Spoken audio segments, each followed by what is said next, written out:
High বন্ধুরা, আবারও চলে আসলাম নতুন একটা ভিডিও নিয়ে। আপনারা দেখতে পাচ্ছেন ঢাকা এলিভেটেড এক্সপ্রেস।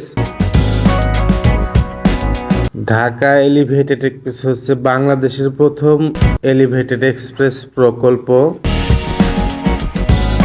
যা শাহজালাল আন্তর্জাতিক বিমানবন্দর থেকে শুরু হয়ে কুড়িল, বনানী, মহাখালী, তেজগাঁ, মগবাজার, কমলাপুর, সায়েদাবাদ এবং যাত্রাবাড়ি হয়ে ঢাকা চট্টগ্রাম মহাসড়কের কুতুবখালী এলাকায় গিয়ে শেষ হবে।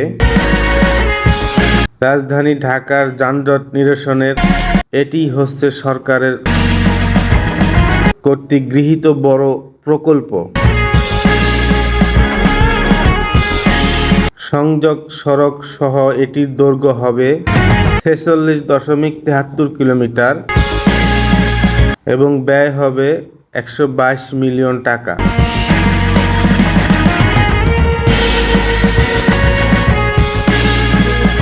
পথের দৈর্ঘ্য 19.73 কিলোমিটার বা 12.26 মাইল। র্যাম সহ 46.73 কিলোমিটার।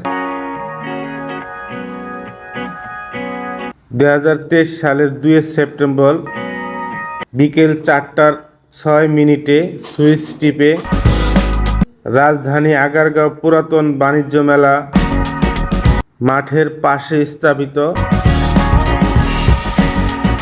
এলিভেটেড এক্সপ্রেসের ফলক আনুষ্ঠানিক উদ্বোধন করেন তৎকালীন প্রধানমন্ত্রী শেখ হাসিনা। এ সময় উপস্থিত ছিলেন তার ছোট বোন শেখ রেহানা।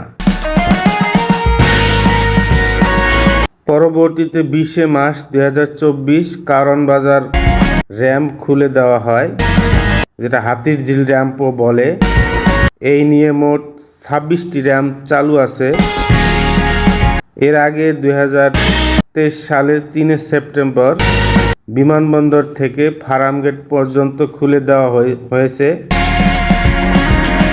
আপনারা দেখতে পাচ্ছেন খুব সুন্দর একটা রাস্তা। যানজট নিরসনের অল্প সময়ে বিমানবন্দর থেকে কারণ বাজার, ফার্মগেট, তেজগাঁ, হাতির ঝিল অল্প সময়ের মধ্যেই আসা যায়। তো আমরা অলমোস্ট কারণ বাজার হাতির ঝিল র্যাম্পে দিয়ে নেমে যাব। এ পর্যন্তই কাজ সম্পূর্ণ হয়েছে। আপনারা দেখতে পাচ্ছেন ডানেই তেজগাঁ কারণ বাজার, বামেই এফডিসি গেট, জাতীয় চলচ্চিত্র সংস্থা।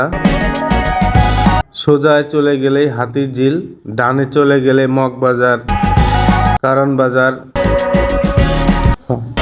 বামে আপনার তেজগাঁ 7 রাস্তা। তো আমার ভিডিওটা যদি ভালো লাগে লাইক, কমেন্ট, শেয়ার করবেন। সবাই ভালো থাকবেন। আল্লাহ হাফেজ। আবারও দেখা হবে নতুন কোনো ভিডিও নিয়ে।